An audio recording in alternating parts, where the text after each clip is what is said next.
Next వచ్చేసి హల్దీరామ్‌లోనే హల్కీ పల్కీ Spanish tomato, potato chips అంట. ఇవి కొంచెం రెడ్డిష్‌గా ఉంటాయి. టేస్ట్ బావుంటాయి కూడక. ఇదొచ్చేసి రూ. 10 బింగో ప్యాకెట్. ఇదొచ్చి క్రీమీ ఆనియన్స్ అంట. Creamy onion. సో, దీన్ని ఓపెన్ చేసేసి దీని క్వాంటిటీ చెక్ చేద్దాం. ఇది రూ. 10ది పక్కన ఉంది రూ. 5ది. సో, బింగో అయితే ఓపెన్ చేశాను. ఇవి చూడండి ఎన్నొచ్చాయో. ఇయంతా అయితే మొత్తం క్రష్ అయిపోయాయి. మొత్తం నలిగిపోయి ఉన్నాయి చిప్స్ కరెక్ట్‌గా లేవు ఇవి. సో, ఇవైతే సెపరేట్‌గా చేద్దాం ప్లేట్‌లో నుంచి. సో, నెక్స్ట్ వచ్చేసి ఈ ప్యాక్ ఓపెన్ చేసి చూద్దాం.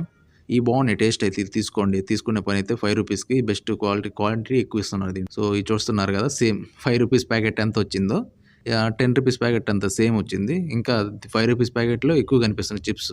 సో, ఫైనల్‌గా అయితే హల్దీరామ్ అయితే ఎక్కువ ఇస్తుంది క్వాంటిటీస్ వైస్‌గా. టేస్ట్ కూడా బాగుంది. ఇది రెడ్ దాంట్లో బాగుంది. ఆ బ్లూ పొటాటో చిప్స్ అయితే అంత టేస్ట్ లేదు. స్పైసీనెస్ లేదు. హల్దీరామ్ ఈ రెడ్ చిప్స్ తీసుకోండి. రెడ్ ప్యాకెట్ ఉన్నది. రెడ్ కలర్‌లో ఉన్నది. సో, బింగో, లేస్ అయితే క్వాంటిటీస్ తక్కువ ఇస్తున్నారు. సో, మనీ వేస్ట్ నాకు తెలిసి. సో, నేను ఇక నుంచి హల్దీరామ్ చిప్సే యూజ్ చేస్తాను. Haldiram potato Spanish tomato chips అంట. అవి బెటర్‌గా ఉన్నాయి. క్వాలిటీ గాని, టేస్ట్ గాని బాగుంది. So, that's it video friends. Thanks for watching. మీకు ఈ చిన్న ఇన్ఫర్మేషన్ నచ్చితే వీడియోని లైక్ చేయండి. అలాగే మన యూట్యూబ్ ఛానల్ సబ్స్క్రైబ్ చేయండి ఫ్రెండ్స్. థాంక్స్.